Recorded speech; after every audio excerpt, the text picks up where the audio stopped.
could have took this from somebody, but not you. They study your every move, not to support you, but to stop you.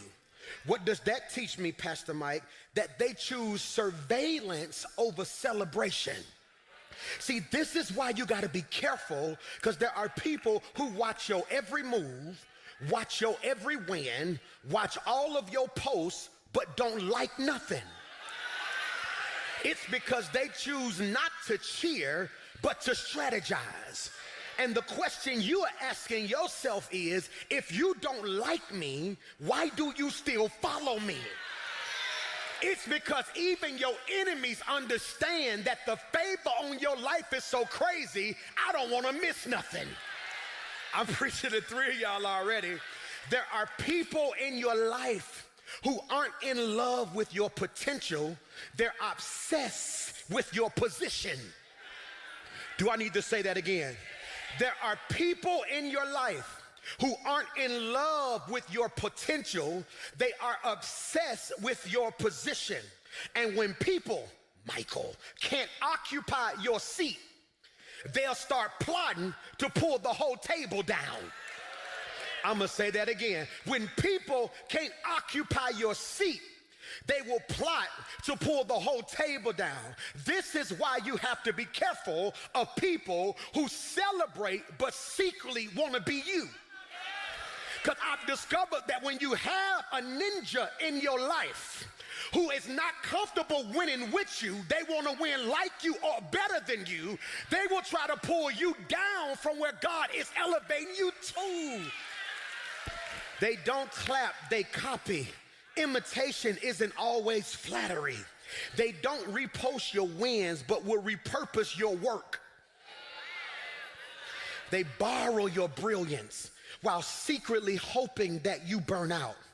They're not fans, they're foes in disguise, wolves in worship clothes. This is deeper than jealousy. Many of you are frustrated right now because you don't realize you're dealing with something you've never heard of called proximity warfare.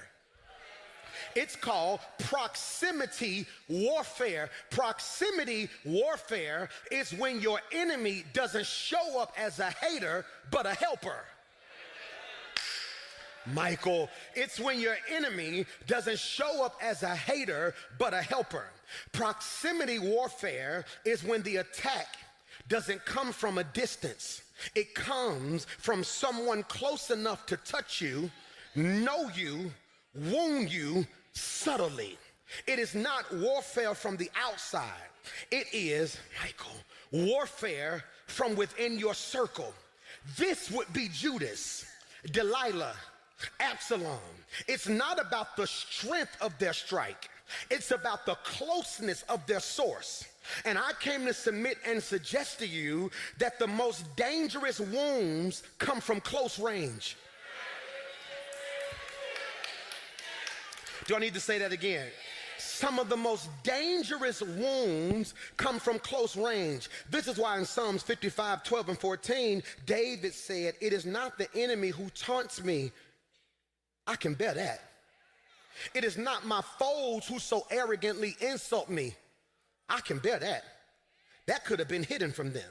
Instead, look at verse 13. It was you, my equal, my companion, my close friend. What good fellowship we once enjoyed as we walked together to the house of God. David is reminding us that betrayal cuts deeper when it wears a mask called friendship. Oh, we talking heavy today, ain't we? Pastor Mike, why are you talking about this? Because it's another level on your life. Why are you talking about this, PMJ? Because some of y'all finna win in a way didn't nobody, including you, see coming. Pastor Mike, why are you talking about this? Because your next promotion gonna double your last loss. Pastor Mike, why are you talking about this? Because everybody can get along when we all broke, but when one of us come up, will you still shout the same way you did when I came down?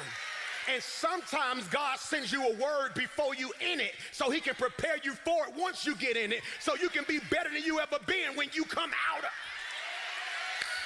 So hear me when I say this. This passage in Psalms 55, 12 and 14 is a cry not just of anger, please put this in your notes, but of grief Here it is, from misplaced trust.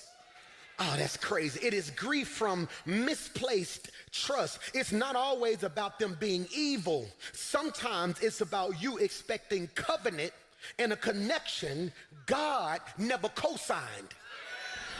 I'm gonna say that again. See, misplaced trust, please put that in your notes. Misplaced trust. This is why so many of us can't get over the last 3 years. Misplaced trust. This is why some of us are ready to move on, and when we say out our mouth we're about to move on, something in our spirit pulls us back. It's because we never dealt, Michael, with misplaced trust. Misplaced trust is not always about them being evil. That's why some of us stuck.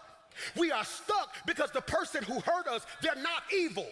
They're not devilish. They are not manipulative. The problem is sometimes it's not them being evil. You was expecting God to give you a covenant with something he never co-signed. And misplaced trust is when your expectation of someone exceeds their capacity or character. Oh, it's gonna be quiet in Zion today. You was at home like, he gonna kill it this Sunday. The album done dropped, he gonna show up, preach. No, baby, I'm trying to prepare you because people see your confetti, but don't know your conspiracies. They see your wins and don't know your losses. Hear me when I say this. Misplaced trust is when your expectation of someone exceeds their capacity or character. See, what I've discovered is we've only been taught that betrayal happens from people with bad character. I have lived long enough now to realize betrayal also comes from people with low capacity. Low capacity. Pastor Mike, please make that make sense. I'd rather be hurt by somebody who ain't got character than by somebody who got low capacity. See, because somebody hurt me with bad character lets me heal faster because I can just hinge on the fact that they ain't nothing.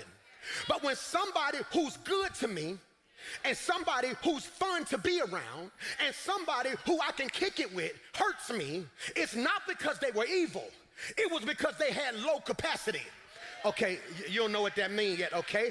If you are a 10-liter person hanging with a 1-liter individual, no matter how bad they want to hold you down, they don't have the capacity to handle, here it is, this is for 7 of y'all, all of you.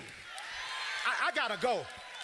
It ain't the fact, see, what I've discovered is some of your hurt is not coming from people who want the worst for you.